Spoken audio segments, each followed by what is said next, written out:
예수님이 오시는가, 그리고 예수님이 오시기 전에는 어떤 징조가 있는가를 제자들이 물었어요. 근데 누가복음에는 그런 부분들은 다 생략하고 예수님께서 마지막 시대 또 예수님의 재림을 기다리는 성도의 자세가 뭐냐, 35절에 보면 허리에 띠를 띠고 등불을 켜고 서 있으라. 이게 오늘 전체 말씀의 키 센텐스입니다.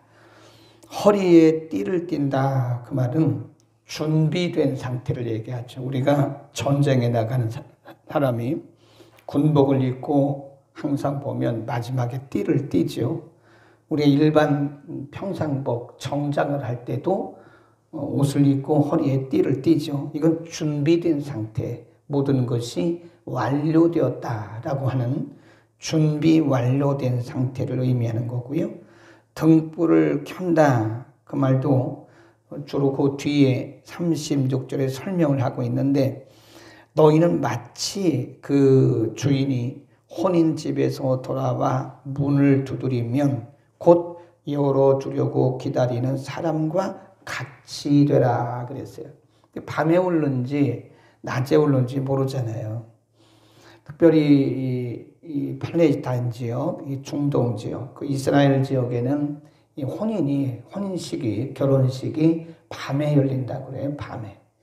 그래서 보면 이제 신부가 신랑 집에 가는 것이 아니라 신랑이 신부 집으로 신부를 데리러 오는 거예요. 주로 밤에 하는데, 그래서 신부들은 신랑이 오는 시간에 맞춰서 항상 이렇게 등불을 켜고 기다려야 된대.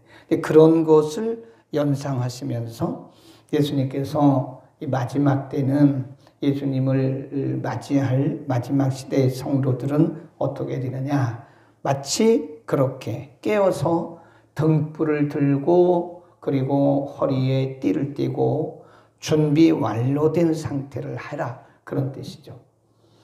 그러니까 신랑이 오면 그때 준비하면 늦지요. 미리 다 준비해 놓고 신랑이 오면 맞이하기만 하면 되는 거예요. 종들이, 주인이 지금 밖에 나갔는데 주인을 기다리는 종들이 주인이 와서 준비하면 늦어요. 그러니까 주인이 오면 바로 주인을 맞이할 수 있도록 그렇게 준비를 해라, 그런 얘기입니다. 이것은 깨어 있으라는 거죠. 예수님이 재림하시기까지 준비된 상태로 깨어 있어야 된다. 마태복음 24장 그리고 25장에 보면 이 부분 말씀을 많이 하세요. 24장에서는 재림의 징조들에 대해서 말씀을 하고 25장에서는 비유를 들잖아요. 그 지혜로운 처녀, 미련한 처녀, 그 열처녀 비유를 통해서 거기도 비유를 말씀드리고 있는데, 깨어 있어라.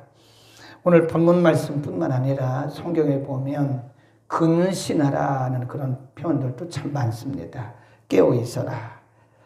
왜 깨어 있어야 되느냐? 40절에 보면 이런 말씀이 있어요. 이러므로 너희도 예비하고 있으라.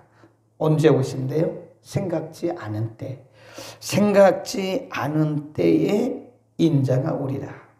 그 예수님이 오시는 것은 분명하죠. 왜냐하면 예수님께서 수없이 말씀하셨어요. 그리고 마태복음 24장에 보면 예수님이 다시 오시기 전에, 재림하시기 전에 나타날 징조 굉장히 많이 말씀하셨어요. 그 요한계시록에도 예수님이 재림하실 징조들을 수없이 말씀했어요. 준비하라는 거죠. 그런데 그 시기는 몰라요. 언제인지 모릅니다. 자, 우리 마태복음 24장으로 한번 가보죠. 마태복음 24장 36절에 36절, 그러나 시작. 그러나 그 날과 그 때는 아무도 모르나니 하늘의 천사들도 아들도 모르고 오직 아버지만 아시느니라. 그날 그때 예수님이 오시는 그날 그 시간, 언제 예수님이 오시는지 모른다. 그러니까 늘 깨어 있으라는 거예요. 마태복음 24장에 보면 깨어 있으라, 예비하라, 이런 말씀들이 굉장히 많아요. 거기 보면 마태복음 24장 폈으니까 한번 보죠. 44절에 보면 이러므로 너희도 예비하고 있으라. 생각지 않은 때에 인자가 올 것이다. 그 다음에 50절도 보면 생각지 않은 날 알지 못하는 시간에 그 종의 주인이 이를 것이다. 25장 13절 마태복음이죠. 25장 13절 그런즉 깨어 있으라. 너희는 그 날과 그 시를 알지 못하느니라. 그러면서 비유를 여러 가지 비유를 들고 있잖아요.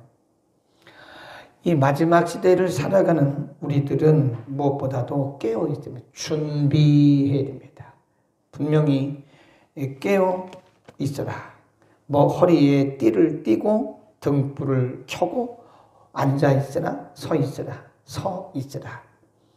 깨어 있는 상태죠.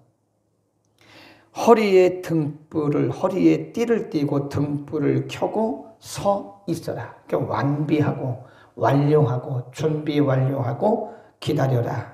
그런 말씀이죠. 그때를 모르죠. 아무도 모르죠. 그러나 징조는 알려주셨어요. 여러 번 얘기하잖아요. 이 코로나19 사태가요.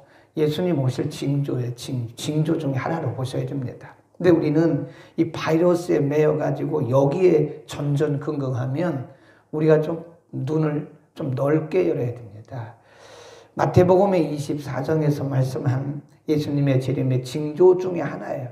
앞으로는 이보다 훨씬 더 강한 전염병이 와요. 세계 수많은 사람들이 전염병으로 죽는다니까요. 이거를 단지 어떤 바이러스 사태다.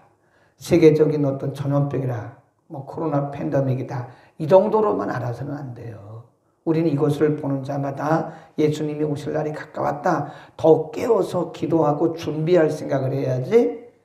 이게 보면 다 그런 건 아니지만 대부분의 사람들은 깨워서 준비하고 더 열심히 기도하고 더 예배 드리는데 이렇게 보면 몇 퍼센트 우리 교회만 봐도 몇 퍼센트는 아예 이거를 핑계 삼는 것 같아요. 이 코로나를 핑계 삼는 것 같아요. 이게 사단의 함정이에요. 사단의 함정. 사단이 사람들의 눈을 가리우고 두려움에 빠지게 하고 염려에 빠지게 해서 점점 영적 감각을 무디게 하는 거예요. 살아있는 사람은 이럴 때 더 깨워야 되는 겁니다. 더 기도해야 되고 주님 언제 오시는지 모르기 때문에 더 준비해야지. 코로나 핑계대고 예배 안 오고 예배 안 드리고 집에서도 예배 드리고 기도해야 되는데 코로나 핑계대고 때는 이때다 그리고 예배 안 드리고 그러면 큰일 난다 이거죠. 영적으로 잠들어 버리는 거예요. 깨어있기를 촉원합니다. 우리는 깨어있어야 됩니다. 늘 주님이 오늘 오시려나 내일 오시려나 늘 깨어 기도해야 돼요. 옛날에 우리 조상들이 불렀던 참 즐겨 불렀던 그런 찬양이랄까 그 복음성가에 보면요 주님 고대가가 있어요. 주님 고대가. 요즘 사람들이 그런 거 알지도 못해요.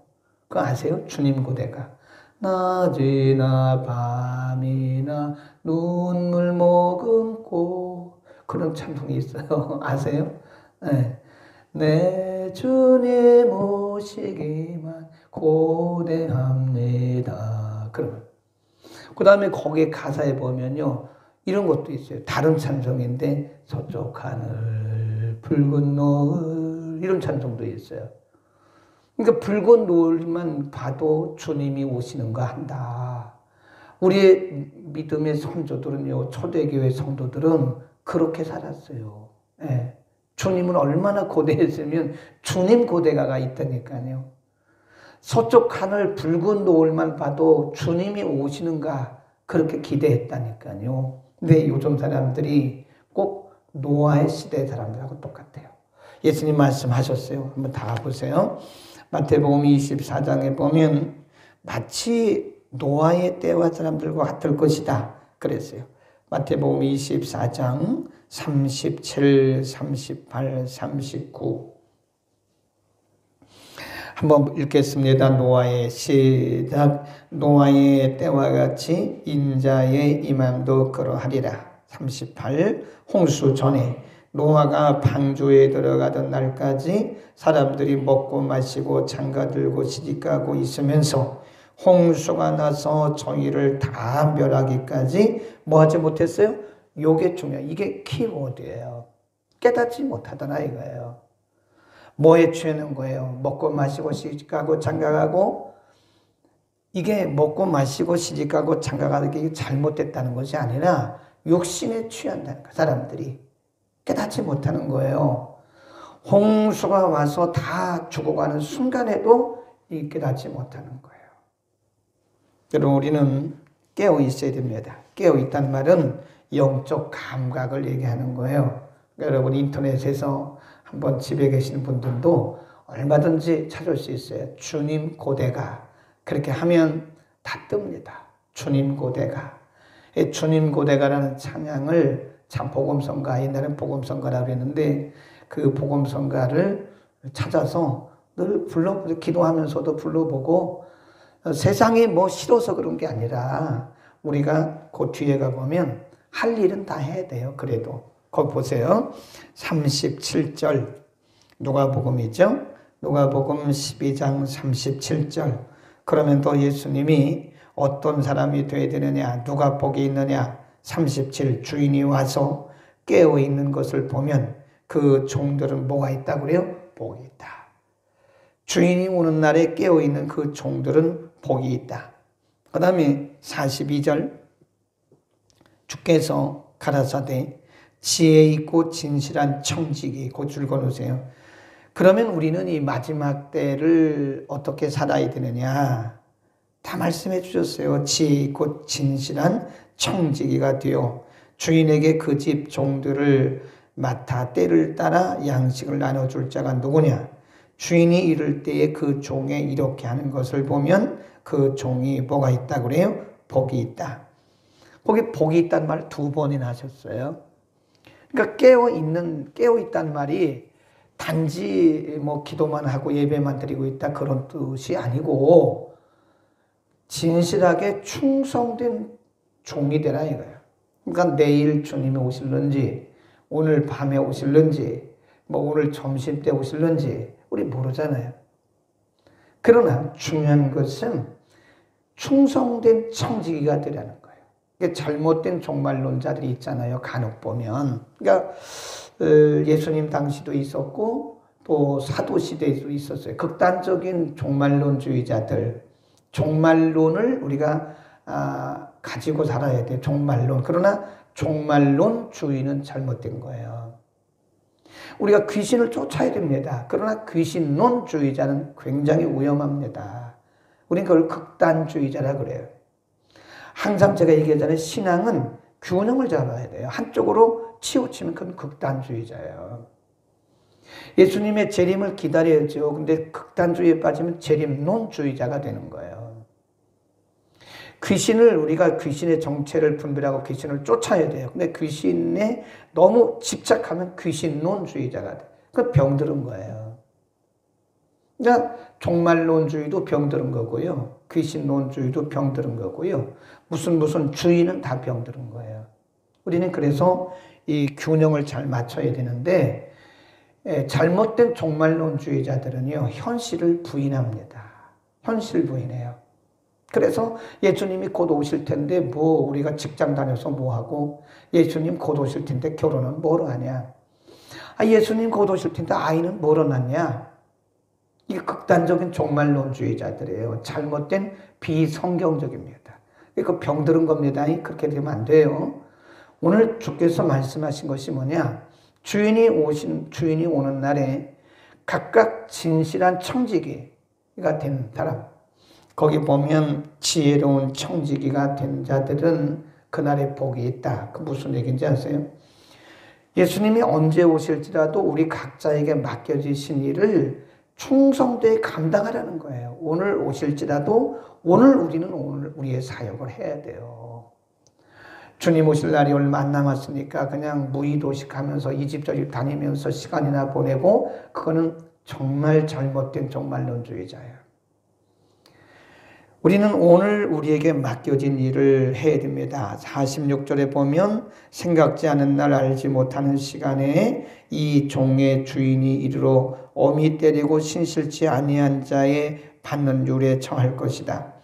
이게 뭐예요? 주인이 올 날이 다 됐는데도 준비 안 하고 엉뚱한 짓 하는 날은 그렇게 47. 주인의 뜻을 알고도 예비치 아니하고 그 뜻대로 행치 아니하는 종은 많을 것이다. 그죠? 그걸 책망받는다는 거예요. 그러니까 누가 정말 신실한 주님을 기다리는 장가, 우리 각자에게 맡겨주신 일만 하면 돼요. 응? 집사님들이면 그냥 집사로서의 그 사역만 열심히 하세요. 그리고 권사님들은 권사로서의 사역만 열심히 하세요. 다른 거 할 것도 없어요. 목사는 목사로서, 선교사는 선교사로서, 또 우리에게 각각 맡겨주신 사역들이 있잖아요. 그것만 열심히 하면 되는 거예요. 그 이상도 그 이하도 아닌 거예요.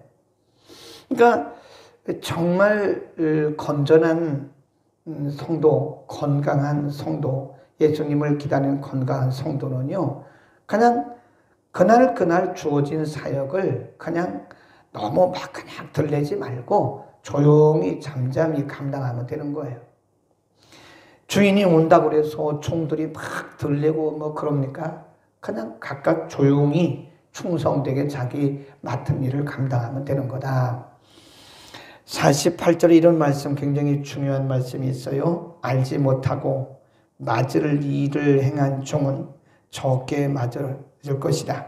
무릇, 여기부터 줄겁시다. 무릇 많이 받은 자에게는 많이 찾을 것이고 또 많이 맡은 자에게는 많이 달라 할 것이다. 이게 하나님의 그 평균의 원리예요. 그러니까 뭐 큰 교회는 큰 일을 해야 돼요. 왜냐하면 큰 교회는 큰 것만 자랑하면 안 되고 하나님 많이 맡기셨기 때문에 그날에 많이 달라고 그럴 거예요. 그러니까 우리가 은혜 많이 받았으면 많은 열매를 맺어야 돼요. 은사를 받은 거를 너무 자랑하지 마세요. 은사 많이 받았으면 그만큼 하나님이 찾으세요. 내가 너에게 은사를 이렇게 줬는데 열매를 얼마나 맺었냐. 그러니까 은사 적게 받은 자는 적게 열매 맺으면 되는 거예요. 은사 많이 받은 자는 많이 맺어야 되는 거예요. 많이 맡은 자에게는 많이 달라 할 것이다. 그게 평균의 원리예요. 평균의 원리. 그러니까 우리는 충성된 증인, 충성된 청지기가 돼가지고 오늘도 우리는 우리에게 맡겨주신 일을 충성스럽게 해야 됩니다. 그러니까 내일부터 하겠다 그런 말도 하면 안 돼요. 내일 예수님이 오실는지 오늘 저녁에 오실는지 주님의 오실 날을 우리가 알 수 없잖아요. 그러니까 그냥 그날 사는 거예요. 그날 하루하루. 예, 어떤 분들은 뭐 인생의 매뉴얼을 짜는데 얼마나 어리석은지 몰라요. 그게 똑똑한 것 같은데 굉장히 어리석습니다. 예, 하셨다니까요. 그러니까 저는 사람들이 똑똑하다고 생각하는데 굉장히 어리석어요. 어떤 분들은 자기 뭐 인생의 플랜을 짜더라고요. 플랜을. 내가 30대 뭐하고 40대 뭐하고 50대 뭐하고 인간적으로 보면 굉장히 철저한 사람이고 굉장히 계획성이 있고 굉장히 똑똑한 사람이에요. 그러나 굉장히 영적으로는 어리석은 사람입니다. 내일 일을 우리가 어떻게 알아요? 그냥 우리가 아무리 계획을 세워도 이 우리의 인생의 모든 것들이 하나님의 손에 달려있기 때문에 물론 우리가 뭐 전혀 계획성 없이 살 수는 없겠지만 그러나 그대로 된다는 보장이 없는 거예요. 하나님이 그저 하나님이 하시는 것만큼 하시는 거지. 그러니까 어떤 분들이 뭐 인생의 매뉴얼을 뭐 한다고 그러고 또 뭐 우리 교회도 매뉴얼을 하자 그러는데 속으로 기도나 열심히 하시오. 내 속으로 그런 분들은 기도를 안 해요. 기도를 안 하고 인간의 머리로만 가지고 뭘 하려고 그러는데 굉장히 어리석은 생각들을 가지고 살아가는 겁니다. 그래 우리는 하나님을 온전히 의존해야 돼요. 온전히 의존해야 됩니다. 네. 하나님을 철저하게 의존하고 내 생명이 그분의 손에 달렸다는 것을 믿고 그분에게 모든 걸 다 맡겨야 돼요. 다 물론 우리가 계획을 전혀 안 할 수는 없겠지만 하기는 하지만 그 계획대로 된다는 보장이 성경에 뭐라 그래요? 사람이 모든 것을 계획을 세워도 그 걸음을 인도하는 자는 하나님이시라 그러잖아요. 어제 그 장례식을 마쳤는데 남들이 이렇게 울어요. 나는 이렇게 장례식을 많이 가봤지만 남들이 와서 남자고 여자고 그렇게 우는 거를 처음 봤어요. 남의 장례식장 가가지고 남이 우는 거 봤어요. 형제들이야 울겠지요. 약간 울겠죠. 요즘에 눈물들이 말라가지고 형제자매도 안 울어요. 근데 남들이 와서 그렇게 울어요. 그 교인들이 와가지고 그렇게 울더라고 보니까. 남자 교인들이 뭐 큰 교회도 아닌데 그 남자 교인들이 와서 그렇게 사진을 어루만져서 그 영정 사진을 어루만져가면서 그렇게 울더라고. 이렇게 보니까 이 친구가 인생을 잘 살았구나. 그 사람들에게 인정을 받았구나. 그런 생각은 했는데, 그러니까 이게 사람이 살았으니까 사는 거지 살았다고 볼 수가 없어요. 하나님이 살게 하시면 사는 거고. 그러니까 우리가 너무 잘난 척하고 뭐 어쩌고저쩌고 그렇게 하면 안 돼요. 내가 뭐라고 우리가 뭘 하겠어요. 그냥 하나님이 생명 주시는 동안에 열심히 합시다. 지혜로운 청지기 같이 하면 되는 거예요. 주님이 언제 오실는지, 하나님이 우리의 생명을 언제 불러가실는지 아무도 몰라요. 아무도. 하나님밖에 몰라요. 그러니까 오늘 우리에게 주어진 일에 최선을 다하면 돼요. 우리 신학교 다닐 때 교수님 한 분이 영국에서 유학하고 막 와가지고 뭐 다 할 수 있는 얘기지만 그래도 막 영국에서 와가지고 유학해가지고 막 뜨끈뜨끈한 말로 하니까 그게 지금까지 남아있어요. 40년이 다 돼갔는데도 지금이 남아있어요. 그분이 설교학을 가르치면서 뭐라고, 청교도 설교학을 가르치면서 뭐라고 그랬냐면, 청교도들은 오늘이 마지막이라고 산대요. 오늘이 마지막이라고. 오늘이 마지막인 사람이 설교를 함부로 하겠습니까? 아무렇게나 하겠습니까? 준비 없이 하겠습니까? 오늘이 내 마지막 설교인데, 이것이 내 마지막 설교라고 생각한다면 최선을 다해서 말씀 중심으로 한다. 이게 청교도의 삶이 그렇다는 거예요. 여러분, 오늘이 마지막이라고 생각하고 사세요. 아멘. 그리고 최선을 다해서 내가 할 수 있는 한 최선을 다해야 되는 거예요. 그게 지혜로운 청직입니다. 이 놀고 먹고 그러면 안 돼요. 잘못된 종말론에 빠진 종말론주의자들은요, 무의도식합니다. 그래서 사도 바울이 데살로니가 교회에 보낸 서신에 보면 이 집 저 집 다니면서 일하지 않고 먹고 노는 자들에게는 그러면서 경고를 해요. 오늘 우리에게 기도의 사명을 주셨습니까? 열심히 기도해야 됩니다. 교회에서 하든 집에서 하든 어디서 하든 열심히 기도해야 됩니다. 오늘 말씀 전하는 사명을 받았습니까? 오늘이 마지막이라고 생각하고 전해. 오늘 전도하는 사명을 받았습니까? 오늘이 마지막이라고 생각하고 만나는 사람들에게 복음을 전해야 됩니다. 섬기는 사명을 받았습니까? 오늘 섬기는 것도 주님 섬기듯이 오늘 마지막이라고 생각해야 되는 거예요. 아멘. 우리는 그날이 언제일지 아무도 알 수가 없어요. 주님이 언제 오시는지 알 수가 없어요. 우리는 서서 기다려야 됩니다. 허리에 띠를 띠고 완료된 상태죠. 준비된 상태죠. 아멘. 집에 계신 분도 집에서 열심히 기도하시고요. 광고 하나가 하고 마치겠습니다. 목요 치유 기도는 이번 주는 내일 합니다. 박준희 전사님 들어가 계시는데 그 주변에 다 알려주세요. 내일 수요 예배 끝나고 합니다. 수요 예배 끝나고 9시부터 또 할 거니까 이번 주만 목요 치유 기도를 수요일로 옮기겠습니다. 주변에 좀 많이 알려서 또 제가 내일 오전에 단체 문자를 보내긴 하겠는데 하루라도 쉴 수는 없어요. 한 번이라도 꼭 해야 됩니다. 기도하겠습니다. 거룩하신 우리 아버지 감사합니다. 우리 주님 오실 날이 얼마 남지 않은 것을 우리가 피부로 느끼고 있고 지구촌 곳곳에서 일어나고 있는 여러 가지 현상들을 통해서 징조들을 통해서 우리가 감지하고 있습니다. 허리에 띠를 띠고 서서 기다리라고 말씀하신 주여, 지혜로운 다섯 처녀와 같이 등불 준비하고 예비하라고 말씀하신 주여, 오늘 복 있는 자가 누구인지를 가르쳐 주신 주님, 우리가 지혜로운 청지기가 되어서 오늘 각각 우리에게 맡겨주신 일들을 넉넉히 감당하고 오늘이 마지막이라는 생각으로 늘 준비하고 깨어있는 우리를 되게 하여 주옵소서. 우리 가운데 한 사람도 게으르고 또 나태하고 감각에 무뎌져서 주님 오시는 그날에 당황하는 자가 없도록 늘 깨어있는 믿음 허락하여 주옵소서. 우리 성도들 코로나를 핑계하지 말게 하시고 늘 깨어 기도하며 하나님 앞에 더 가까이 가도록 은혜 위에 은혜를 부어 주옵소서. 이 땅인 모든 교회들이 코로나로 인하여 더욱 깨어 있게 하시고 하나님을 더욱더 간절히 찾게 하옵소서. 오늘도 가정에서 예배 현장 교회에서 함께 예배하고 말씀 들은 모든 성도들에게 깨어있는 영성을 평생에 허락하여 주옵소서. 예수 그리스도의 이름으로 기도드립니다. 아멘.